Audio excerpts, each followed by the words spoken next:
పనికిరాని హితబోధలు. చక్రధరపురంలో విష్ణుశర్మ అనే నిరుపేద ఉండేవాడు. అతని భార్య పరమగయ్యాలి. మూలిగే నక్కమీద తాటికాయ పడినట్టు అసలే దరిద్రంతో సతమతమవుతున్న విష్ణుశర్మను భార్య రోజు తిట్టిపోస్తూ, నిన్ను కట్టుకున్నందుకు పడరాని పాట్లు పడుతున్నాను, పెళ్ళానికి తిండి కూడా పెట్టలేనివాడివి ఏమని పెళ్లి చేసుకున్నావు అని సాధించేది.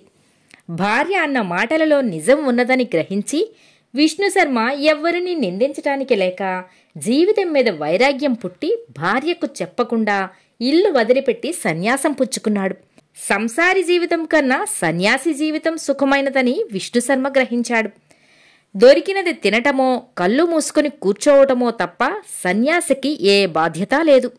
ఈ రహస్యం తెలియక ఎంతోమంది సంసారులు నరకప్రాయమైన జీవితం జీవిస్తున్నారని, వారందరినీ తన హితబోధల ద్వారా ఉద్ధరించవచ్చని, ఆ విధంగా మానవజాతికి ఎంతో మేలు చేయవచ్చునని విష్ణుశర్మ నిర్ణయించుకున్నాడు.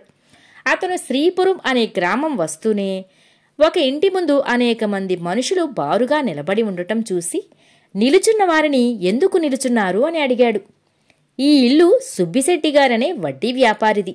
ఆయన బంగారం ఇతర వస్తువులు తాకట్టు పెట్టుకుని అందరికీ అప్పులిస్తాడు. వడ్డీతో సహా బాకీ తీర్చగానే తాకట్టు విడిపించుకుని ఎవరి వస్తువును వాళ్ళు తీసుకుపోవచ్చు అన్నారు వాళ్ళు. వెంటనే విష్ణుశర్మ సుబ్బిశెట్టి దగ్గరకు వెళ్ళి, అయ్యా, మీరు చేసేది ఘోరాతి ఘోరమైన పాపం. చచ్చిపోయేటప్పుడు ఈ డబ్బు వెంటరాదు అని హితబోధ చేశాడు. ఏం సన్యాసివయ్యా నువ్వు? ఈ పాటి నాకు తెలియదని చెప్పవచ్చావా? డబ్బు సంపాదించలేని వాళ్ళు సన్యాసులై చచ్చు వేదాంతం చెబుతారు. నీకే డబ్బుంటే సన్యాసివి అయి ఉండేవాడివేనా అని శెట్టి అడిగాడు. అందులో నిజం ఉన్నదని విష్ణుశర్మకి అనిపించింది. ఇక ఎవ్వరికీ డబ్బు గురించి హితబోధ చెయ్యకూడదని నిర్ణయించుకున్నాడు.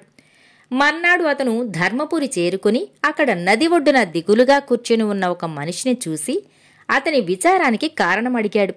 అయ్యా, నేను నా భార్య పడవలో ఈ నది దాటుతుంటే మధ్యలో పడవ మునిగి నా భార్య చనిపోయినది. నేను ఈదుకుంటూ ఒడ్డుకు వచ్చాను. నా భార్య లేకుండా ఎలా బతకాలో నాకు అర్థం కావటం లేదు అని ఆ మనిషి ఏడవసాగాడు. ఆ మనిషికి వైరాగ్యం బోధించవచ్చు అనుకుని విష్ణుశర్మ అతనితో, నాయనా, ఈ బంధుత్వాలు శాశ్వతం కాదు. నీ భార్య పోయిందని విచారిస్తున్నావు. అది అజ్ఞానమని తెలుసుకోలేవా? ఒకవేళ నువ్వే పోయి నీ భార్య బతికితే ఆమె నీకోసం ఇంతగా ఏడ్చేది కాదేమో. ఆ మాట ఆలోచించావా అన్నాడు. ఆ మనిషి మండిపడి, నా భార్య సంగతి నీకు ఏం తెలుసునని ఆ కూత కూసావు? భార్య ప్రేమ ఎలా ఉంటుందో ఏమాత్రం తెలిసినా నువ్వు ఇలా సన్యాసివి అవుతావా అని విష్ణుశర్మను నానా మాటలు అన్నాడు. అందులోనూ నిజం ఉన్నదనిపించింది విష్ణుశర్మకు. ఇక హితబోధలు చేసేటప్పుడు తనకు వైరాగ్యం కలిగించిన కారణాల మాట ఎత్తరాదని అతను నిశ్చయించుకున్నాడు. తరువాత అతను చంద్రగిరి చేరి అక్కడ ఒక కసాయివాణ్ణి చూశాడు. వాడు అప్పుడే ఒక మేకను చంపి దాని చర్మము వరిచి మాంసాన్ని జనానికి అమ్ముతున్నాడు. విష్ణుశర్మ ఆ కసాయివాణ్ణి సమీపించి, నాయనా, జీవహింస మహాపాపం.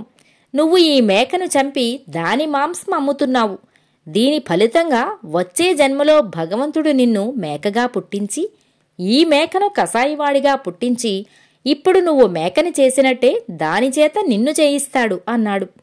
ఆ మాటలకు కసాయివాడు గట్టిగా నవ్వి, ఓరి పిచ్చి సన్యాసి, క్రిందటి జన్మలో నేను మేకను, ఈ మేక కసాయివాడు నన్ను చంపింది. అందుచేత భగవంతుడు ఇప్పుడు నా చేత దాన్ని చంపించాడు అన్నాడు. వాడు చెప్పినది కాదనటానికి వీలులేదని గ్రహించి విష్ణుశర్మ హితబోధలు చేసి జనాన్ని మరమ్మతులు చేసే పనిని మానుకున్నాడు. కథ సమాప్తం.